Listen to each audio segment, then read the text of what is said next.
అందరికీ నమస్కారం అండి. నమస్కారం అండి. యా సార్ నమస్కారం. నమస్తే. సో మనం ద రిలేషన్షిప్ ఆఫ్ రెమెడీస్ ఈ కాన్సెప్ట్ చెప్పుకుంటున్నాం. ఇందులో భాగంగా మనం డిఫరెంట్ రెమెడీస్ మధ్య ఉండేటువంటి రిలేషన్షిప్ని ఎక్స్ప్లోర్ చేసుకుంటూ మనం ముందుకు వెళ్తున్నాం. సో ఈ సిరీస్లో మనం ఇవాళ క్రియోసోటం అనేటువంటి మందు గురించి డిస్కస్ చేసుకుందాం. సో ఈ క్రియోసోటం అనే మందు యాక్చువల్గా దీని సోర్స్ చాలా మందికి తెలిసే ఉంటుంది. ఇది product of distillation of wood tar.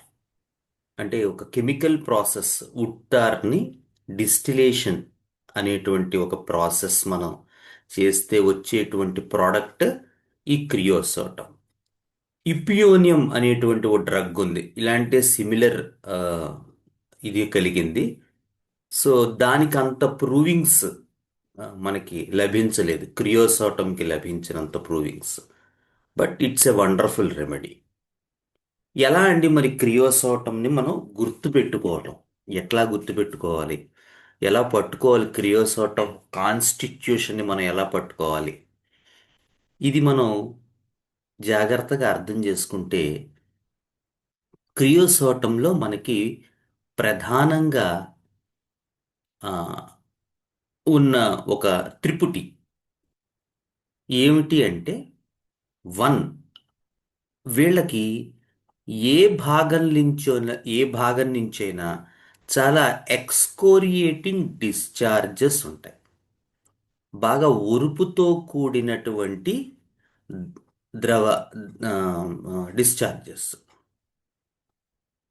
Suppose క్రియోసోటం వాడికి కంట్లలోంచి నీళ్ళు వచ్చాయి అనుకోండి, కళ్ళలోంచి నీళ్ళు వస్తే కళ్ళన్నీ మండిపోతుంటాయి వాడికి.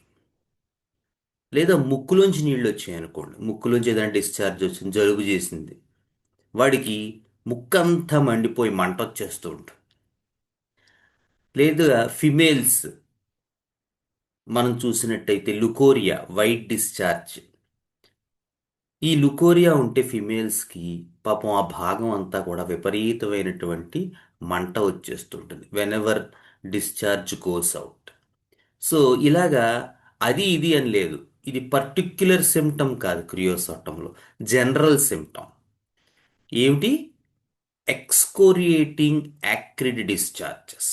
ఇది క్రియోసోటం తాలూకు ప్రధానమైనటువంటి లక్షణం. మీరు చూసినట్టయితే చిత్రంగా ఒక ప్రోడక్ట్ దేని నుంచి అయితే సోర్స్ నుంచి వస్తూ ఉంటుందో అది ఎంతో కొంత ఆ సోర్స్ క్వాలిటీని తన ప్రూవింగ్స్లోను, తద్వారా అలాంటి రోగుల్లోనూ మనకి దాని ఇండికేషన్స్ కనబడుతుంటాయి. మీరు నెంబర్ ఆఫ్ రెమెడీస్ చూడండి. బ్యాసిలినం చూస్తే ఈ ట్యూబర్క్లోసిస్ ఆఫ్ లంగ్ నుంచి తయారు చేయటం వల్ల దానికి రెస్పిరేటరీ ఎఫినిటీ చాలా ఎక్కువగా ఉంటుంది. అలాగే పైరోజనం చూస్తే మీరు అది ఈ కుళ్ళిపోయినటువంటి వాటి నుంచి తయారు చేయటం వల్ల అది అలా కుళ్ళిపోయినటువంటి పదార్థాలు సేవించడం, లేదా అటువంటి కంప్లైంట్స్ ఏవైతే ఉన్నాయో, ఫుడ్ పాయిజనింగ్ అని, లేకపోతే గ్యాస్ పాయిజనింగ్ అని, లేదా బందల్లో తిరగడం, లేదా ఇలా ఎట్లాంటి కంప్లైంట్స్ తీసుకుని పైరోజనం కాన్స్టిట్యూషన్లోకి వెళ్ళిపోతూ ఉంటారు ఎక్యూట్గా కూడా. సో ఫైనల్గా ఏంటంటే, ఒక రెమెడీ తాలూకు సోర్స్ కొంత ఆ రెమెడీ తాలూకు యాక్షన్ని ప్రతిబింబిస్తూ ఉంటుంది మీరు చూస్తే. అందుకని సోర్స్ చాలా చాలా ఇంపార్టెంట్. అట్లా ఇక్కడ క్రియోసోటంలో ఈ వుడ్ తార్ డిస్టిలేషన్ నుంచి తయారు చేయటం వల్ల దీని ఎఫినిటీలో కూడా చాలా చోట్ల దీని రిఫ్లెక్షన్ మీకు కనబడుతుంది. అలాంటి ఒక కంప్లైంటే ఈ యాక్రిడ్ ఎక్స్కోరియేటింగ్ డిశ్చార్జెస్. చెప్పినగా ఎటువంటి యాక్రిడ్ మీకు చాలా వాటిల్లో ఇవి ఉన్నప్పటికీ కూడా క్రియోసోటం స్టాండ్స్ టాల్ అమాంగ్ దెమ్. మిగతావి కూడా ఉన్నాయి, కానీ వాటన్నిటికీ కూడా క్రియోసోటం కొన్నంత డెప్త్ లేదు, అంత ఎఫినిటీ లేదు. చెప్పాను కదా, మా గురువుగారు బుజ్జి గారు శ్రీమాన్ వరాహమిహిరాచార్య, ఆయన ఈ ఫిమేల్ కంప్లైంట్స్లో ఆల్మోస్ట్ క్రియోసోటం 6 డైలీ ఇచ్చేవారు, ఎటువంటి కంప్లైంట్ అయినా, ఈ లుకోరియాస్ ఇట్లాంటివి. అందుకని మీరు జాగ్రత్తగా స్టడీ చేసుకున్నట్టయితే మీకు క్రియోసోటం కాన్స్టిట్యూషన్స్ చాలా చోట కనబడుతుంటాయి. ఇది ఒకానొక పాయింట్ ట్రయాంగిల్లో. రెండో పాయింట్ ఏంటంటే పల్సేషన్ ఆన్ ఎనీ ఎమోషన్. అంటే ఏ రకమైనటువంటి మానసికమైనటువంటి దానికి లోనైనా బాడీ అంతా పల్సేట్ అవుతూ ఉంటుంది. చూస్తాం మనం క్రియోసోటం మైండ్ చదువుకుంటూ ముందుకు వెళ్తున్నప్పుడు, మనం ఈ క్రియోసోటం మైండ్ని మనం స్టడీ చేసుకుంటే వీళ్ళల్లో చాలా కోరికలు ఎక్కువగా ఉంటాయి క్రియోసోటం. దాన్ని మనకు చిన్నపిల్లల్లో క్యాప్రీషియస్నెస్ అంటారు.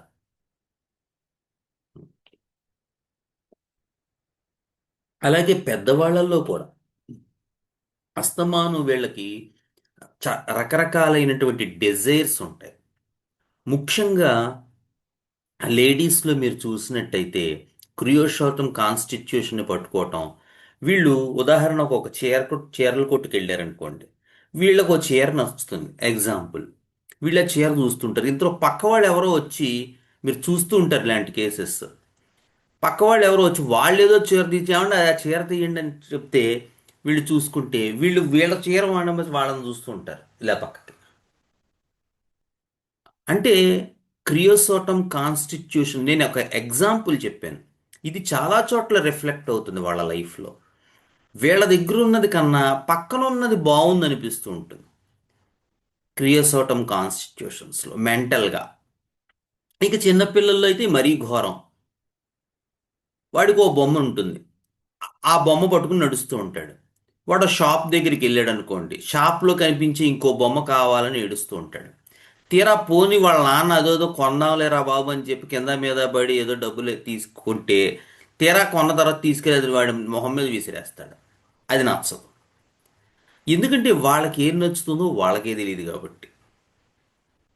సో అట్లా ఉంటుంది క్రియోసోటం కాన్సెప్ట్. అటువంటి మెంటల్ స్టేట్లో వాళ్ళ తాలూకు మానసికంగా వాళ్ళ ఏర్పడ్డ ఏ ఫీలింగ్కైనా వాడికి ఏమనిపిస్తూ ఉంటుందంటే మన బాడీ అంతా కూడా వైబ్రేషన్స్ వస్తూ ఉంటాయి, లేదా పల్సేషన్స్ తెలుస్తూ ఉంటాయి ప్రతి ఎమోషన్కి. కోపం, టెన్షను, బాధ, దిగులు, అసంతృప్తి, ఇవన్నీ ఎమోషన్స్ క్రియోసోటంలో. ప్రతి ఎమోషను కూడా వాడి బాడీ మీద వాడికి రిఫ్లెక్ట్ అవుతూ ఉంటుంది. మీరు వింటూ ఉంటారు, అబ్బే ఈవేళ కొంచెం బాగోలేదండి నాకు అంటే, నాకు తెలిసిపోతుంది సార్, నాకు మైండ్ కనుక బాగోకపోతే బాడీ ఎఫెక్ట్ అయిపోతూ ఉంటుంది అంటూ ఉంటారు. చూడండి, వాళ్ళల్లో కూడా క్రియోసోటం వాళ్ళు ఉంటారు, మీరు జాగ్రత్తగా స్టడీ చేయాలి. మనకి డైరెక్ట్గానే చెప్తారు, నాకు మైండ్ బాగోలేదు సార్, మైండ్ బాగోలేకపోతే కొంచెం నాకు బాడీ కూడా ఎఫెక్ట్ అయిపోద్ది అంటారు. కాన్స్టిట్యూషనల్ క్రియోసోటమ్స్లో మనకి ఆ రెండవ లక్షణం కూడా చాలా ముఖ్యం. ఇక మూడవ లక్షణం ఏంటంటే వీళ్ళకి రక్తస్రావాలు చాలా ఎక్కువగా ఉంటాయి. బ్లీడింగ్ ఫ్రమ్ స్మాల్ ఆరిఫైసెస్ అంటారు. ఈ బ్లీడింగ్ ఫ్రమ్ స్మాల్ ఆరిఫైసెస్లో మనకి లెకసిస్ ఒకటి, ఫాస్ఫరస్ ఒకటి, ఆ రెండు కూడా మనం క్రియోసోటంతో కంపేర్ చేసుకోవచ్చు. కానీ యూజువల్గా క్రియోసోటంలో కొంచెం బ్లాకిష్గా, యాక్రిడ్గా, ఎక్స్కోరియేటింగ్గా ఉంటాయి డిశ్చార్జెస్. అదే మరి ఫాస్ఫరస్లోకి వెళ్ళారనుకోండి, ఫాస్ఫరస్లో యాక్టివ్ బ్లీడింగ్ ఉంటుంది, బ్రైట్ రెడ్ బ్లడ్ ఉంటుంది. కొద్దిపాటి బర్నింగ్ ఉంటే ఉండొచ్చు కాక, ఉండాలన్న రూల్ ఏం లేదు. అదే లెకసిస్లో అనుకోండి, వీళ్ళకి కొంచెం డార్క్ కలర్లో బ్లీడ్ అవుతుంది. ఒకవేళ రెడ్ అయినా బ్లాక్ కూడా ఉంటుంది ఒక్కొక్కసారి, కానీ ఇలాంటి యాక్టివ్ డిశ్చార్జెస్లో బ్లాక్ ఉండనప్పటికీ కూడా వాడికి కట్ ఏదైనా అయింది, బ్లేడ్తో కట్ అయింది అనుకోండి. బ్లేడ్తో కట్ అయితే మీరు చూస్తే డార్క్ రెడ్గా డిశ్చార్జ్ అవుతుంది లెకసిస్లో. మీకు ఒక ఎగ్జాంపుల్ చెప్తే ఈ పాయింట్ ఒకసారి ఆ, చదువుకునే రోజుల్లో మా గురువుగారు నేనును ఇంకొక మహానుభావుడు మేము అందరం కలిసి ఒక ధవళేశ్వరం డ్యామ్ దగ్గర మీకు తెలిసే ఉంటుంది. సమ్మర్లో ఏమవుతుందంటే మొత్తం డ్రై అయిపోతుంది, వాటర్ ఇటుపక్కకు రాదు. మీరు ఎప్పుడైనా వస్తే చాలా మహాద్భుతంగా ఉంటుంది. అసలు గోదావరిలో దగ్గర పుట్టడమే ఓ మహద్భాగ్యం. ఈ మధ్య మా అమ్మాయి దయ వల్ల నాకు రోజు ఆ అమ్మవారిని దర్శించుకునేటువంటి అదృష్టం కలుగుతోంది. సో ఆ రైట్ సైడ్ మొత్తం సమ్మర్లో వాటర్ ఆఫ్ చేసేయడం వల్ల లెఫ్ట్ సైడ్ ఏంటంటే ఎక్కువ మంది జనాలంతా ఇసుకల్లో వెళ్ళటం, అంటే ఆ ఆనందం ఉన్నవాళ్ళు ఆడుకోవటం, అక్కడ చిన్న ఒకటి రెండు చిన్న వాటర్ వస్తూ ఉంటే అందులో స్నానాలు చేయటం ఇట్లా చేస్తూ ఉండేవాళ్ళు. ఇది నేను 25 ఏళ్ల కిందటి సంగతి చెప్తుంది. సో అప్పట్లో నా దగ్గర ఒక బ్లాక్ కలర్ కిట్ ఉండేది, ఒక 20 రెమెడీస్ ఎమర్జెన్సీ కిట్ అని ఒకటి. అది ఎక్కడికి వెళ్ళినా కూడా తీసుకెళ్తూ ఉండేవాడు. సో నేనును మా గురువుగారు అలా కూర్చుని ఏదో మాట్లాడుకుంటూ ఉంటే సడన్గా ఏం జరిగిందో తెలీదు. మా పక్కన ఉన్న వాళ్ళు ఏదో స్నానాలు చేస్తుంటే ఒక అతనికి సడన్గా బ్లడ్ రావడం స్టార్ట్ అయింది. అది చేప కరిచింది దాన్ని కొందరు, లేదా ఏదో లోపల గోదావరిలో ఎవరో పడేసింది కట్ అయిందని కొందరు, వాళ్ళు ఏదో డిస్కస్ చేసుకుంటున్నారు. అది ఎంత తీవ్రంగా ఉందంటే ఆ డిశ్చార్జ్, ఫస్ట్ అతను కర్చీఫ్ కట్టాడు, కర్చీఫ్ మొత్తం బ్లడ్ అయిపోయింది. అది తీసేశాడు, నాప్కిన్ ఏదో కట్టాడు, ఆ నాప్కిన్ మొత్తం బ్లడ్ అయిపోయింది. ఇప్పుడు టవల్ కట్టాడు, అయినా కూడా టవల్ కూడా తడిసిపోతుంది. చూస్తే బ్రైట్ రెడ్ బ్లడ్ అనమాట. సరే ఆ, మా గురువుగారు రే మన దగ్గర కిట్ ఉంది కదా ఏదైనా మందేరా అన్నారు. సరే అని నేను చూసి ఇమీడియట్గా మనకి ఆ, ఏం మందండి ఇమీడియట్గా మనం ఆలోచించేది?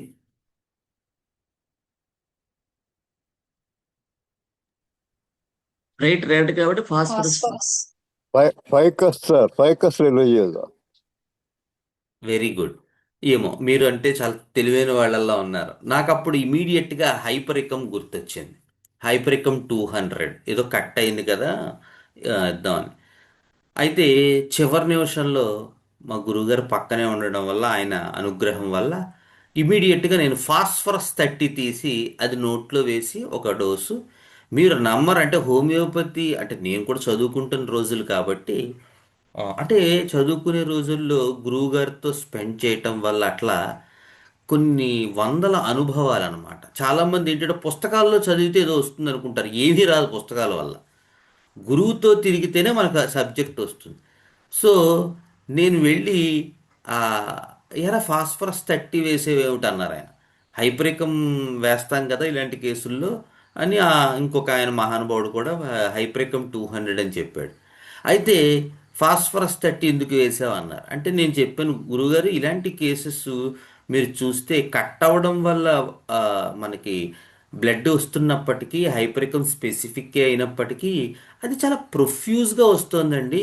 ఈ కర్చీఫులు తడిసిపోవడం, నాప్కిన్ అయిపోవడం ఏమిటంటే బాబు, అది ఏమైనా bleeding time clotting time test చేయించాలేమో అనిపించే అంత హెవీ బ్లడ్ అవుతుంది. అందుకని ఫాస్ఫరస్ 30 ఒక డోసు. మీరు నంబర్ నాలిక మీద వేయగానే అతనికి డిశ్చార్జ్ ఆగిపోయింది. మా గురువుగారు కూడా ఆశ్చర్యపోయారు, ఓరి అమ్మ ఏం పని చేసిందని. చాలా వాళ్ళు కూడా ఆశ్చర్యపోయారు, ఏంటి హోమియోపతి ఎలా పనిచేస్తున్నారు, హోమియోపతి చాలా స్లోగా పనిచేస్తుందని కదా మనకి మన దగ్గర ఉన్న థీరీ. ఆ, ఆ, ఇంకొక పొట్లం కట్టి ఒకవేళ మళ్ళీ ఏమైనా వస్తే మళ్ళీ స్టార్ట్ అయితే డిశ్చార్జ్ ఇది వెయ్యండి అని చెప్పాను. ఆ, అయితే గురువుగారు అన్నారు దాని అవసరం ఉండుండకపోవచ్చు, ఇంకా అతనికి చాలా వండర్ఫుల్గా రిలీఫ్ ఇచ్చింది. సో అంటే ఈ కేసు ఎందుకు చెప్పానంటే మన స్పాంటేనిటీ అనేటువంటిది చాలా ఇంపార్టెంట్. చాలామంది ఏదో దెబ్బ తగిలింది కాడ హైప్రేకం వేయండి అంటారు. మేము అలాగే అనుకున్నాను ఫస్ట్లో స్టార్టింగ్లో. కానీ నేను తీరా సీసా మీదకి వెళ్ళేసరికి ఈ మస్తిష్కంలో కంప్యూటర్ ఆన్ అయింది. అసలు కంప్లైంట్ ఏంటి? Heavy discharge. ఎందుకంటే ఎదురు తెగితే ఆ, ఒక ఖర్చీఫ్నో ఒక నిమిషానికో 2 నిమిషాలకో గడగట్టేయాలి. కానీ ఏమిటిది ఇలాగా కర్చీఫు, నాప్కిన్, టవలు, ఇంత ఎనార్మస్ డిశ్చార్జా? అది కూడా బ్రైట్ రెడ్ బ్లడ్. అట్లా ఉంటుంది ఫాస్ఫరస్ అయితే. మీకు ఫిమేల్ జెనిటల్స్లో కూడా, జెనిటేలియాకి సంబంధించినటువంటి సిమ్టమ్స్లో కూడా మీరు గనక ఫాస్ఫరస్ పట్టుకోగలిగితే అద్భుతంగా పనిచేస్తుంది. అలాగే క్రియోసోటం, అలాగే లెక్సిస్. కానీ మనం పట్టుకోగలగాలి. అక్కడ ఉంటుంది ప్రాబ్లం అంతా. మనకి ప్రాబ్లం ఎక్కడొస్తుందంటే ఎలా పట్టుకోవాలో తెలియదు, ఎలా చూడాలో తెలియదు. ఎందుకు? ఇదివరకు చాలాసార్లు చెప్పాను, హోమియోపతి అనేది ఒక కళ. ఇది అభ్యాసం చేసి వస్తుంది, చదువుకుంటే రాదు. ఉదాహరణకి మీరు ఎప్పుడైనా మరి ట్రై చేశారో లేదో, నేనైతే ట్రై చేశాను, అందుకని చెప్తున్నాను. మనకి ఒక ఉలి, ఒక సుత్తి ఇచ్చారనుకోండి. ఇక్కడ మనకి రాజమండ్రిలో కాతేరు దగ్గర ఈ శిల్పకళ ఉంటుంది, శిల్పాలు చెప్తారనమాట. సో అసలు నేను ఓసారి వెళ్ళి చూద్దాం అసలు శిల్పకళ మనకేమైనా వస్తుందా అని చెప్పి నేను ఆ, ఓ రోజు ఒక ఆయన్ని రిక్వెస్ట్ చేసి వెళ్ళాను. ఆయన ఒక ఉలి సుత్తి ఇచ్చి కొట్టమన్నాడు. కొడితే మనం ఇలా పెట్టి ఇలా కొట్టగానే అదంతా పగిలి రాయి కింద పడిపోయింది. ఆయన నవ్వేశాడు. అదేంటండి అలా జరిగింది ఏంటన్నాను. అంటే అదేనండి మరి జిమిక్, ఆ కొట్టేటప్పుడు ఏ యాంగిల్లో పెట్టాలి, అలాగే ఎంత ఫోర్స్ అప్లై చేయాలనేటువంటిది తెలియాలి సార్, అది లేకపోతే వర్కౌట్ అవ్వదు అన్నాడు. హోమియోపతి కూడా అలాంటిదే. సో ఎలా చూడాలో తెలియకపోతే మీరు ఎన్ని వందల సార్లు ఆ పేజ్ చదివినా అది అలాగ బ్రెయిన్లోంచి ఇలాగలాగా ఇలా వెళ్ళిపోతుంది అంతే. ఎందుకంటే మీరు చదువుతారంతే, కానీ ఎలా చదవాలో, ఎలా చూడాలో, ఎలా అప్లై చేయాలో తెలియదు. ముఖ్యంగా రిపర్టరీ మీద బేస్ అయ్యే వాళ్ళకి ఇంకా ఎక్కువ ఇబ్బంది ఉంటుంది. అంటే బేస్ అవ్వద్దని కాదు, మీరు అలా అనుకుంటే వేరే వ్యతిరేకంగా అనుకుంటారు. రిపర్టరీ అనేటు, లేకపోతే జగద్గురువులు రిపర్టరీ ఎవరు కదా, బోనింగ్ హాసను, కెంటు వాళ్ళు. ఖచ్చితంగా రిపర్టరీ అవసరమే, కానీ ఎలా చదవాలో తెలియాలి. రిపర్టరీని ఆధారం చేసుకుని ఎలా పట్టుకోవాలో తెలియాలి. రిపర్టరీ అనేది ఒక డ్రై బుక్ అంతే. మీరేం చేయాలి, దాన్ని ఎలా అప్లై చెయ్యాలో అనేటువంటిది నేర్చుకోవాలి. ఒక ఆయన మీకు ఆ, విద్యాసాగర్ గారని మనకి పంజాబ్లో అనుకుంటుంటారు. ఆయన ఈ పాతక్ రిపర్టరీ మీద చాలా పరిశోధన చేశారు. సో ఒక ఆయన చాలా రోజుల నుంచి ఆ, బాధపడుతున్నట్ట ఏదో అనారోగ్య సమస్యతో. చేస్తే అది వెంటనే మందులు వేసుకునేది. చాలా రోజులైనా వేసుకోకపోతే చివరికి 6 నెలలకో 7 నెలలకో డాక్టర్ గారి దగ్గరికి వచ్చేట ఈ విద్యాసాగర్ గారు. వాళ్ళు పాతక మీద చాలా పరిశోధన చేస్తారు. సో ఆయన తీసుకున్న రిపర్టరీ ఏంటంటే ఎవేక్స్ టూ లేట్ అని ఒక రూబ్రిక్ ఉంటుంది పాతక్లో. అంటే బాగా లేట్గా నిద్ర లేస్తాడు, ఇది ఎవేక్స్ టూ లేట్, అయితే ఎరైజెస్ ఎవేక్స్ టూ లేట్, అలా ఏదో. చిత్రంగా సారు ఆ రూబ్రిక్ ఇక్కడ అప్లై చేశారు. ఇదేమిటండి అంటే, ఆయన వాళ్ళు ఇచ్చినటువంటి నిర్వచనం ఏంటంటే ఇది కూడా ఒక లేవడం లాంటిదే. ఎందుకంటే అనారోగ్యం ఉంటే వెంటనే మందులు వేసుకోవాలి, కానీ 6-7 నెలల తర్వాత వచ్చి మందు అడుగుతున్నారంటే అతను అప్పటిదాకా నిద్రపోతున్నట్లు లెక్క. అంటే ఇది ఇది మీరు అవునన్నా కాదన్నా అది వేరే, వాళ్ళకి రిజల్ట్స్ అయితే వచ్చే ఆ రూబ్రిక్తో. మీకెందుకు డిస్కస్ చేస్తానంటే అప్లికేషన్ తాలూకు ఇది మీకు అర్థం అవ్వడం కోసం చెప్తున్నాను. అలాగే ఒక ఆయన ఏదైనా జబ్బు వస్తే అస్తమాను ఎక్స్రేలు, స్కానింగ్లు రోజు చేసుకుంటాడట. ఆల్మోస్ట్ ఎవ్రీ వీక్ ఓ స్కానింగు, ఓ ఎక్స్రే, ఓ ఇది. దాన్ని వాళ్ళు లైట్ డిజైర్ ఫర్ అని ఉంటుంది రూబ్రిక్ మనకి. ఇదేమిటంటే లైట్ డిజైర్ ఫర్ అంటే మనకు వెలుగు కదా, ఫిజికల్ వెలుగు కదా కావాలంటాం అన్నట్ట. అంటే ఇది కూడా ఒక లైట్ డిజైర్ ఫరే, ఎందుకంటే వాడు చీకట్లో ఉన్నాడని వాడు భావిస్తున్నాడు. దాన్ని వెలుగు అంటే ఏదో ఒకటి స్కాన్ చేసుకోవటమో ఇంకోటి చేసుకోవటమో చేసి దాన్ని వెలుగుగా కావడం, వెలుగు రావడం అనేటువంటి దాన్ని అక్కడ వాళ్ళు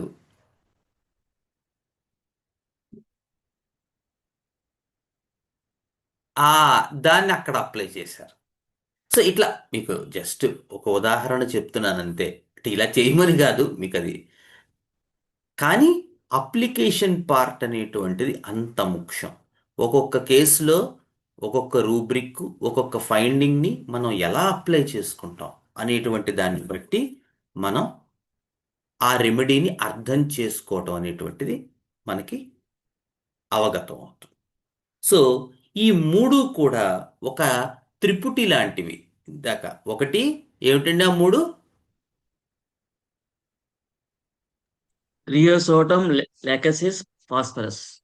ఆ, ఎక్రిడ్ యాక్రిడ్ ఎక్స్కోరియేటింగ్ డిశ్చార్జెస్. ఏ రకమైనటువంటి భాగంలోంచి స్రావం జరిగినప్పటికీ అది విపరీతమైన ఒరుపును కలిగి ఉంటుంది, విపరీతమైనటువంటి నొప్పి ఉంటుంది, విపరీతమైనటువంటి మంట ఉంటుంది.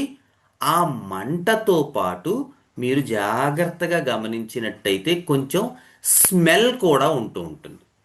అఫెన్సివ్నెస్ కూడా క్రియోసోటం కి ఒక ఇండికేషన్. ఎందుకు అంటే ఇందాకనే చెప్పాను మీకు క్లియర్గా. ఎందుకు అట్లా ఉంటుంది అంటే అది అసలు సోర్సు దేని నుంచి తయారైందో అదే ఒక రకంగా దానికి సంబంధించింది. అందుకని ఇలాంటి ప్రాబ్లమ్స్లో, ముఖ్యంగా ఫిమేల్ రిలేటెడ్ ప్రాబ్లమ్స్లో మీరు క్రియోసోటం 6 ఆల్మోస్ట్ డైలీ ఇచ్చుకున్న మీకు చాలా హెల్ప్ అవుతుంది, మీరు జాగ్రత్తగా గమనిస్తే. ఇది మీరు గుర్తుపెట్టుకోవాలి. ఇప్పుడు దీని మెంటల్ స్టేట్ కూడా అంతో ఇంత. అంటే ఈ మూడు మీకు ఫిజికల్గా కనిపించినప్పటికీ కూడా, ఫిజికల్ సిమ్టమ్స్లా కనిపించినప్పటికీ కూడా, ఇవి మూడు కూడా జనరల్ సిమ్టమ్సే. ఎందుకంటే డిశ్చార్జెస్, ఏ డిశ్చార్జ్ అయినా ఫస్ట్ అది జనరల్. నెక్స్ట్ ఎమోషన్, ఏ ఎమోషన్ అయినా పల్సేషన్ వస్తుంది బాడీలో, అది జనరలే. మూడవది డిశ్చార్జెస్ బయటికి మనకి స్మాల్ ఊండ్స్ బ్లీడ్ మచ్, విపరీతమైన డిశ్చార్జ్. ముఖ్యంగా మీరు ఫిమేల్ రిలేటెడ్లో ఇవి ఎక్కువ చూస్తూ ఉంటారు. ఫిమేల్ జెనిటీలియా అస్తమానం ఏ బ్లీడింగ్ అవుతూనే ఉంటుంది పాపం వీళ్ళకి. కానీ ఆ బ్లీడింగ్ ఎలా ఉంటుందండి క్రియోసోటంలో? Black colour, dark or black, acrid, acrid, excoriating and offensive. వాళ్ళకి వైట్ డిశ్చార్జ్ అయితే అది అలాగే ఉంటుంది, రెడ్ డిశ్చార్జ్ అయితే అది అలాగే ఉంటుంది. ఇట్లా మనకి. And this denotes the syphilitic constitution. అందుకని క్రియోసోటం చాలా వరకు డీప్ యాక్టింగ్ రెమెడీ అయినప్పటికీ కూడా మీకు ఫ్యూచర్లో క్రియోసోటంతో గనక క్యూర్ అయ్యి చాలా వరకు ఇంకా అక్కడి నుంచి ఫర్దర్గా అవ్వకపోతే మీకు నెక్స్ట్ దీనికి కావాల్సిన యాంటీ సిఫిలిటిక్ మనం రెడీ చేసుకోవాల్సి ఉంటుంది. యూజువల్గా క్రియోసోటంకి సెపియా క్రానిక్గా ఇండికేట్ అవుతుంటుంది. వీళ్ళిద్దరికీ కూడా చాలా మ్యాచింగ్ ఉంటుంది. Next, coming to the next points.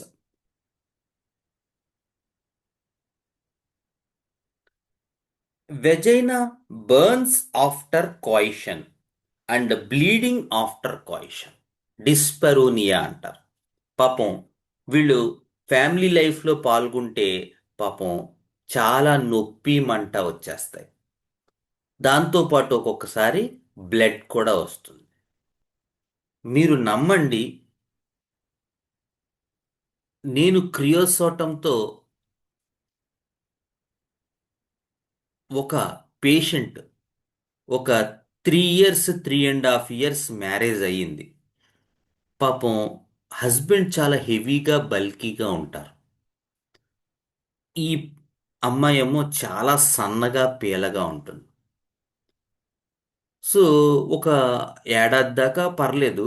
But ఆ తర్వాత నుంచి చుట్టూ ఉన్న వాళ్ళందరూ ఏంటి నువ్వు ఇంకా కన్సీవ్ అవ్వట్లేదు అని ఈ అమ్మాయిని కాకుల్లా గొచ్చడం మొదలెట్టారు.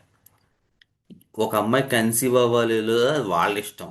ఈ వీళ్ళకి సంబంధం ఏమిటి పాపం. అయినా కూడా పాపం చుట్టూ ఉన్న వాళ్ళకి ఏదో ప్రజా ప్రయోజనార్థం అన్నట్టు పని ఏమి లేకపోయినా అస్తమాను ఈ అమ్మాయి, దాంతో ఈ అమ్మాయి పాపం చాలా డిప్రెస్ అయిపోయింది.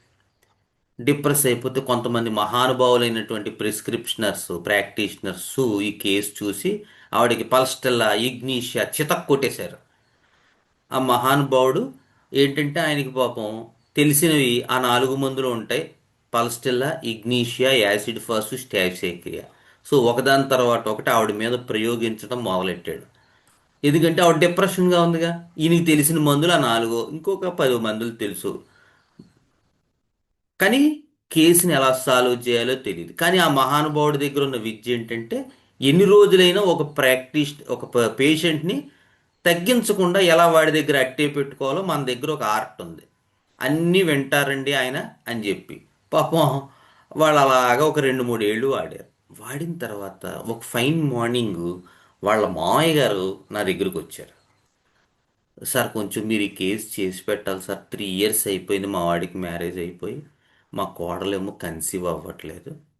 అంటే నేను చెప్పాను, ఏమండి నేను చేస్తాను కానీ నేను పేషెంట్తో మాట్లాడకుండా ఏం చేయను. మీరు నాకు కేస్ షీట్ మళ్ళీ రాసుకోవడానికి అవకాశం ఇస్తే నేను చేయగలను. లేదా నన్ను వదిలేసేసి మీరు ఆ మహానుభావుడితోనే కంటిన్యూ అవ్వండి అని చెప్పాను. సరే ఒక నెల ఎంతో ఆలోచించుకుని మొత్తం మీద అందరినీ ఒప్పించి పాపని తీసుకొచ్చారు. తీసుకొచ్చిన తర్వాత యాజ్ యూజువలే కూర్చోవడం, ఏడవడం. ఆ, అందరూ ఇలా అంటున్నారు అలా అంటున్నారు, నన్ను నాకు పిల్లలు పుట్టట్లేదు, చాలా ఇబ్బందిగా కలుగుతుంది, అందరూ మాటలు అంటున్నారు, ఇలా ఇలా చెప్పడం మొదలుపెట్టింది ఆ పాప. సరే పైన మందులు చూస్తే దానికి సంబంధించిన మందులు ఆల్రెడీ అన్నీ వేసేసి ఉన్నాయి. నాకు అర్థమైంది ఈ ప్రిస్క్రిప్షన్ ఎటు వెళ్ళిందో. సో నేను అడిగాను, అమ్మ అట్లా కాదు, అసలు మీకు ఫ్యామిలీ లైఫ్ ఎలా ఉంది ఫస్ట్ అది చెప్పండి తల్లి, ఎందుకంటే అది చాలా ఇంపార్టెంట్ అమ్మ. మరోలా అనుకోకండి, ఎందుకంటే అప్పుడు నా ఏజ్ కూడా చాలా చిన్నది. ఇటువంటివి డీల్ చేసేటప్పుడు చాలా క్యారెక్టర్ కావాలి. సో ఆ, మరోలా అనుకోకండి అంటే అప్పుడు ఆ అమ్మాయి ఒక అతిపెద్ద రహస్యాన్ని రివీల్ చేశారు. ఏంటంటే పాపం whenever she goes to her husband, she trembles very much because of his heavy weight, and she always wants to avoid physical relation with husband because it causes a lot of pain for her after the family life.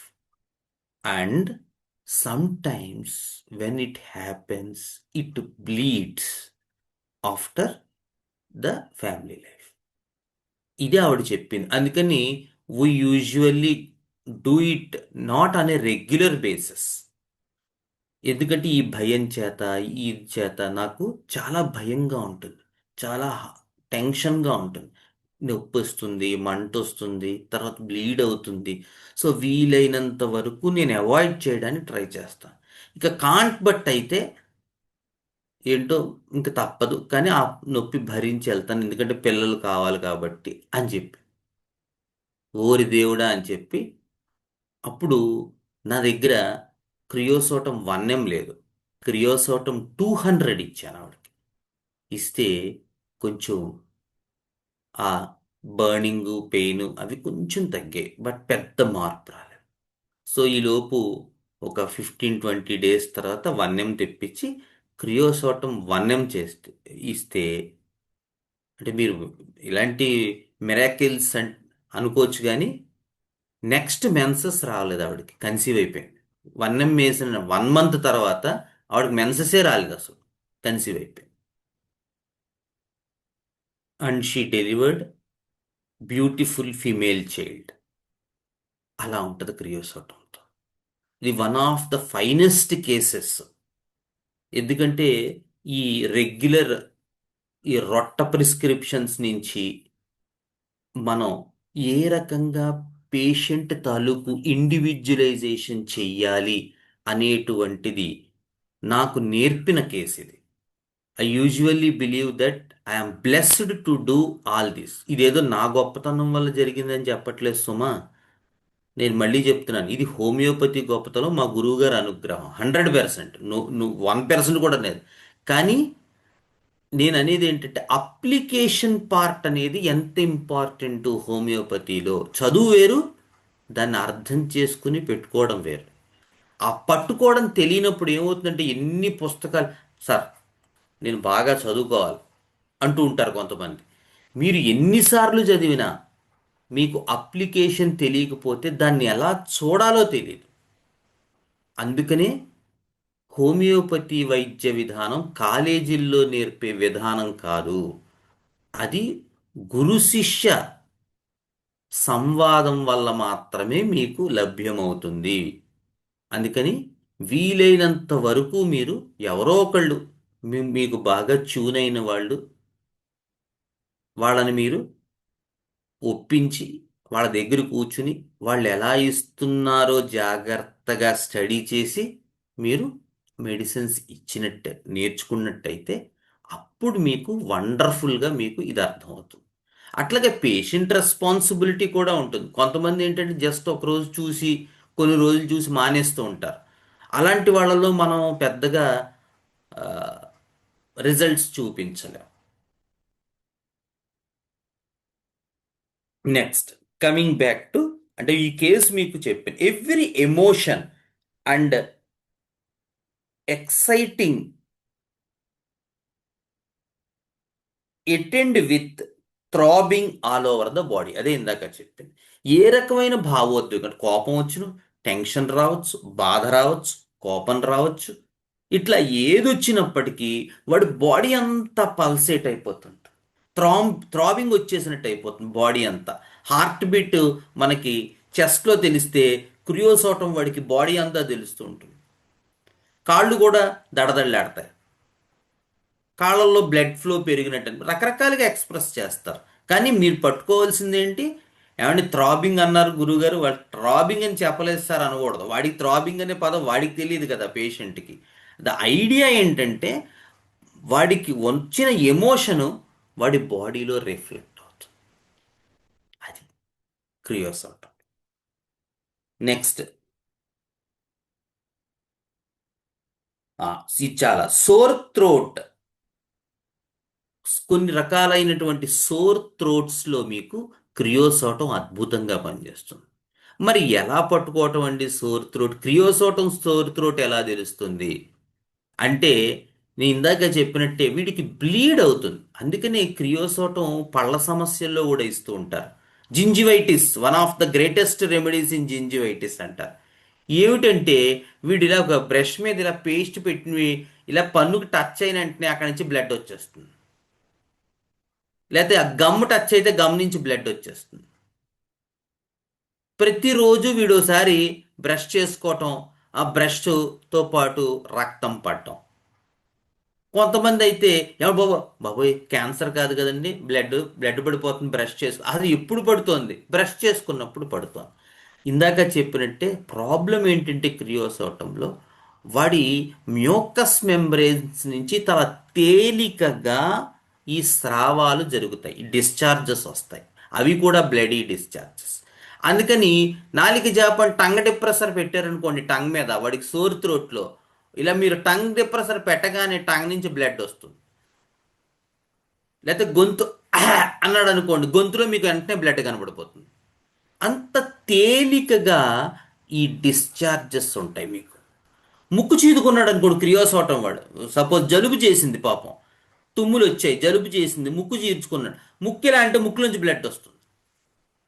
నిజం, మీరు number క్రియోసోటం constitutions ఎట్లా ఉంటాయంటే, ఏమంటే మా అబ్బాయికి epistaxis ఉందంట, ఎప్పుడు వస్తుంది అంటే అంటాడు, గట్టిగా అన్నాడంటే చాలండి అందులోంచి బ్లడ్ వచ్చేస్తుంది అంటాడు. క్రియోసోటం కాన్స్టిట్యూషన్స్, ఎందుకంటే వాళ్ళు తేలికగా డిశ్చార్జెస్ వస్తాయి. ఇంకొకటి ఏంటంటే ఇవన్నీ కూడా అంతో ఇంతో ఒరుపు మంట ఉంటాయి.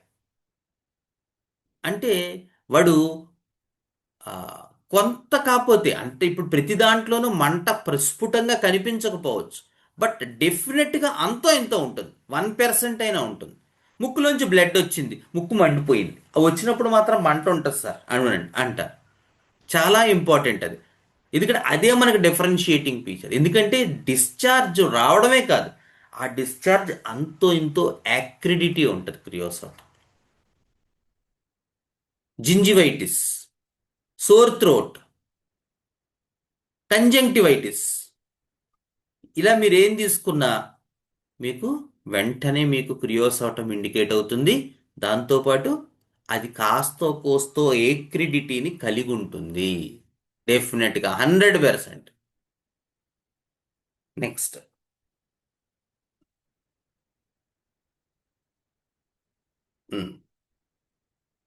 మైండ్ ఈజ్ ఇరిటబుల్, అదే చెప్పాను. చాలా కోపంగా ఉంటారు, చాలా చిరాకుగా ఉంటారు, క్యాప్రీషియస్గా ఉంటారు.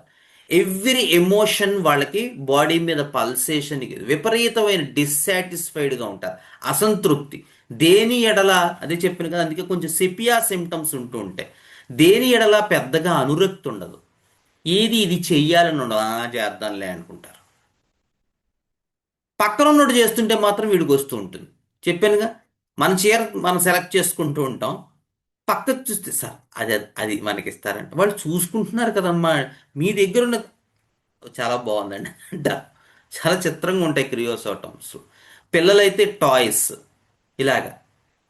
ముఖ్యంగా టీతింగ్లో, డైజెస్టివ్ ట్రబుల్స్లో మీరు ఇది గనక పట్టుకుంటే క్రియోసోటం కేసుని మీరు పట్టుకోగలరు. ఎందుకంటే చాలా టీతింగ్ అప్పుడు, అలాంటప్పుడు వచ్చేటువంటి డయేరియాస్లో క్రియోసోటం ఇండికేట్ అవుతుంది. మనకి టెక్స్ట్లో, బుక్స్లో ఏమిస్తారు, summer diarrhoea, creosotum is a very good remedy. Cholera infantum, creosotum is a very good remedy అంటారు మనకి ఎలెన్లోను వాటిల్లోను. మరి ఎలా పట్టుకోవాలి క్రియోసోటం? ఈ కాన్స్టిట్యూషన్స్లో పడుతుంది అది క్రియోసోటం. ఎందుకంటే ఎవరైతే ఈ స్నాపిష్గా ఉంటారో, ఇరిటబుల్గా ఉంటారో, క్యాప్రీషియస్గా ఉంటారో, అటువంటి పిల్లల్లో వచ్చేటువంటి ఆ డయేరియా కూడా అంతో ఎంతో యాక్రిడిటీ ఉంటుంది. పాపం మోషన్కి వెళ్ళొచ్చాక ఆ భాగం అంతా మంటగా ఉంటుంది పాపం ఆ పిల్లలకి. అటువంటి వాళ్ళల్లో క్రియోసోటో పనిచేస్తుంది. అందుకని ప్రతి సమ్మర్ డయేరియాలోను, ప్రతి కలరా ఇన్ఫాంటంలోను, టీతింగ్లో వచ్చేటువంటి ప్రతి కంప్లైంట్లోనూ క్రియోసోటం ఇండికేట్ అవుతుంది. ఎందుకంటే క్యామమిల్లా ఉంది ఇలాంటి వాటిల్లో. అది కూడా one of the greatest companion of creosotum. అలాగే యాబ్రోటెనమ్ ఉంది, వాళ్ళల్లోనూ మనకి డయేరియా కనబడుతుంది. మొన్నే ప్రాణహిత గారికి ఒక కేసు చెప్పాను, కేసు పంపించాను. అబ్రోటెనమ్ చిన్నప్పటి నుంచి కూడా ఆ పిల్లవాడికి ఏదైనా తింటే మోషన్ అవుతుంది. ఇప్పుడు ఆ పిల్లవాడికి 16 ఏళ్ళు. డే 1 నుంచి ఏదైనా తింటే మోషన్ అవటం అనేటువంటిది వాడి లక్షణం. అది case. Only single dose of abrotanum తో ఆ కేసు, ఆ కంప్లైంట్ మొత్తం టోటల్ క్యూర్ అయిపోయింది. And slowly the child is gaining weight. Case కనుక కరెక్ట్గా మనం స్ట్రైక్ అవుట్ చేయగలిగితే వాళ్ళు ఆశ్చర్యపోయారు పేరెంట్స్. ఏమిటంటే బాబు, మా పిల్లవాడు వెయిట్ పెరగడం ఏమిటి, మేము ఎప్పటి నుంచో ట్రై చేస్తున్నాం. అదేనమ్మా అబ్రాటనం గొప్పతనం అనుకున్నాను మనసులో. సో అట్లా ఉంటాయి కేసెస్. సో సమ్మర్ డయేరియా, కలరా ఇన్ఫాంటమ్ చూడొద్దు. మరి ఏం చూడాలి? క్రియోసోటం కాన్స్టిట్యూషన్ చూడాలి. ఎలా ఉంటాడు క్రియోసోటం బేబీ? వాడు చాలా కోపంగా ఉంటాడు, చాలా అసంతృప్తిగా ఉంటాడు, చాలా క్యాప్రీషియస్గా ఉంటాడు, అస్తమానం ఏదో ఒకటి కావాలంటాడు, తీరా కావాల్సింది ఇస్తే అది వద్దని విసిరేస్తూ ఉంటాడు. అట్లా ఉంటుంది. క్యామమిల్లాలో కూడా సేమ్ ఉంటుంది. కానీ క్యామమిల్లాలో ఎక్స్ట్రా క్వాలిటీ, మనకి ఎక్స్ట్రా బెనిఫిట్ ఏంటంటే ఎప్పుడూ ఎత్తుకోవాలి వాడిని, ఆ బేబీని. మీరు కిందకి దింపారంటే ఏడుస్తాడు, గట్టిగా ఏడుస్తాడు క్యామమిల్లాలో. క్రియోసోటంలో కోపం ఉంటుంది కానీ ఏడుపు ఉండదు. కోపం ఉంటుంది, విసుగు ఉంటుంది, చిరాకు ఉంటుంది, విసిరేస్తూ ఉంటాడు. కానీ క్యామమిల్లాలో గట్టిగా మొత్తం ఆ రూమ్ అంతా వినిపించేటట్టు, ఆ the sound it self signifies that I want attention from you. అది క్యామమిల్లా. ట్రానిక్ క్యామమిల్లా వాళ్ళు కూడా అంతేనండోయ్. ముఖ్యంగా మీకు లేడీస్లో తగులుతూ ఉంటారు, క్యామెల్లాస్లో విపరీతంగా ఉంటారు లేడీస్. వీళ్ళు అంతే, వాళ్ళ మనస్సుకి సంబంధించింది ఏదైనా జరగకపోతే వాడు వాళ్ళు చేసేటువంటి విచిత్రమైనటువంటి చేష్టలు మీరు ఆశ్చర్యపోతారు. అలాగే మాస్కస్ కూడా అంతే. మాస్కస్ అయితే ఇంకో అడుగు ముందుకు ఉంటుంది. ఈవేళ సాయంత్రం 5 గంటలకి రెడీగా ఉండు, సినిమాకి తీసుకెళ్తాను అంటాడు భర్త కొత్తగా పెళ్ళయి. అంటే పాపం ఆవిడ రెడీగా ఉంటుంది. ఇంతలో ఏ ఆడిట్ వచ్చి పాపం భర్త ఆఫీస్ నుంచి రాలేడు 6 గంటలకి, అదే 5 గంటలకో 6 ఏ 7కో వచ్చాడు, అయిపోయాడే, ఇంకా నీకు నా మీద ప్రేమ లేదు అని చెప్పింది మొదలుపెట్టి నోటికి ఎంత మాట వస్తే అంత మాట అని కోపం, చిరాకు, విసుగు, గోడకి చేతులు కొట్టేసుకుంటుంది, గాజులు బద్దలు కొట్టేసుకుంటుంది, గట్టి గట్టిగా అరుస్తుంది, టెన్షను, విసుగు, కోపం, చిరాకు, వీలైతే మొగుడిని కొంచెం 2 పీకుతుంది. అన్నీ చేసి చివరికి ఆవిడ అలసిపోయి నిద్రపోతుంది నీరసం వచ్చేసి. అప్పుడు బాడీ అంతా చల్లగా కోపం, అమ్మో కోపం పడకూడదండి, కోపం పడితే నాకే వచ్చేస్తున్నాయి ప్రాబ్లమ్స్ అన్నీ అంటుంది. అది మోస్కస్ అంటే. వాళ్ళ మనస్సుకి గనక సరిగ్గా అనుకున్నది జరగకపోతే వాళ్ళు వేసేటువంటి చేష్టలు అవన్నీ కూడా మీకు మోస్కస్లో కనపడతాయి. వాళ్ళందరూ ఇదివరకు ఒకసారి చెప్పుకున్నాం మనం. మోస్కస్, ఎసఫాటేడా, వెలేరియానా, క్యాప్సికము, క్రోకస్ సెటైవస్, ఇగ్నీషియా, క్యామెల్లా, వీళ్ళందరూ ఒక టీం. వాళ్ళు ముఖ్యంగా వాళ్ళ మనస్సుకి సంబంధించింది జరగకపోతే అస్సలు అడ్జస్ట్ అవ్వలేరు ఈ టీం అంతా. అనుకున్నది అనుకున్నట్టు జరిగిపోవాలి. 6 గంటలకి సినిమాకి వెళ్ళి అవతలడు చచ్చిపో, సంబంధం లేదు, అట్లా ఉంటుంది. అంటే ఆ రకమైన ఆబ్స్టినేటిజం అనేటువంటిది వీళ్ళకి చిన్నప్పటి నుంచి డెవలప్ అవుతుంది. Due to different reasons, poor parenting కావచ్చు, క్రానిక్ మయాజం కండిషన్స్ కావచ్చు, వాళ్ళ అమ్మ దగ్గర అదే చూసి పెరిగారనుకోండి, అదే వస్తూ ఉంటుంది.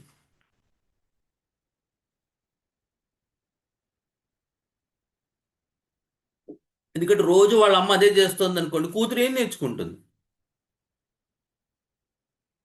మాస్టర్ గారు చెప్తారు మనకి, ఈకే గారు, ఎందుకు ఇటువంటివన్నీ జరుగుతూ ఉంటాయంటే మనం you stop existing as husband and wife after you got children అంటారు master.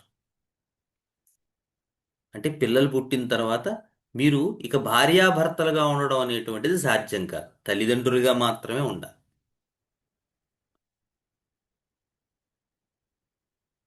So coming back to our things.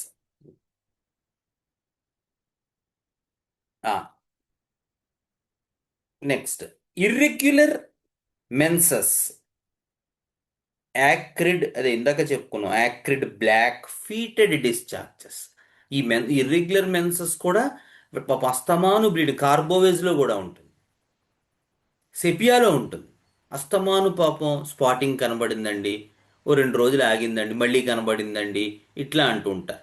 కానీ అందులో కూడా మీరు గుర్తుపెట్టుకోవలసింది, ఆ యాక్రిడిటీ ఉంటే మాత్రమే క్రియోసోటం పనిచేస్తుంది. అంతే తప్ప ఇర్రెగ్యులర్ మెన్సెస్ అండి, మెట్రోజియా అండి, మెనరోజియా అండి అంటే పనిచేయదు. వాటికి సంబంధించిన జనరల్ క్యారెక్టర్ ఉండాలి.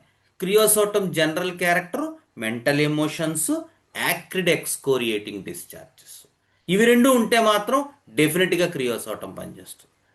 అది పట్టుకోగలగాలి మనం. Next, all symptoms aggravated during menses, అది కూడా క్రియోసోటం లక్షణం. మెన్సెస్లో అన్ని సిమ్టమ్స్, సోర్ త్రోట్ వచ్చింది అనుకో మెన్సెస్లో వస్తుంది పాపం. మెన్సెస్లో మెంటల్ సిమ్టమ్స్ కూడా అగ్రివేట్ అవుతాయి. అసలు ఫిజికల్స్ ఎలాగూ అగ్రివేట్ అవుతాయి, ఎందుకంటే ఈ బ్లీడింగ్ అది అవుతూ ఉంటుంది, దానివల్ల నొప్పిగా ఉంటుంది, మంటగా ఉంటుంది, అదేమో స్మెల్ వస్తూ ఉంటుంది. సో మెన్సెస్ వచ్చే ముందేమో లుకోరియా ఉంటుంది, అది స్మెల్ వస్తుంది, అది మంటగా ఉంటుంది. పాపం ఇట్లా ఇబ్బంది పడుతూనే ఉంటారు. ఒక్కొక్కసారి ఈ క్రియోసోటంతో కూడా కంట్రోల్ అవ్వకపోతే 1-2 కేసుల్లో నేను క్యాండిడా ఆల్బికెన్స్ అనేటువంటి మందు ఇచ్చాను. అది కూడా ఈ రకమైన ఫిమేల్ జెనేటేలియాలో చాలా మంచి రెమెడీ. క్రియోసోటంతో క్యూర్ అవ్వకపోతే ఆ క్యాండిడా ఆల్బికన్స్ అనేటువంటి రెమెడీ ఇవ్వడం జరిగింది. అది కూడా చాలా వరకు హెల్ప్ చేస్తుంది ఇటువంటి కేసెస్లో.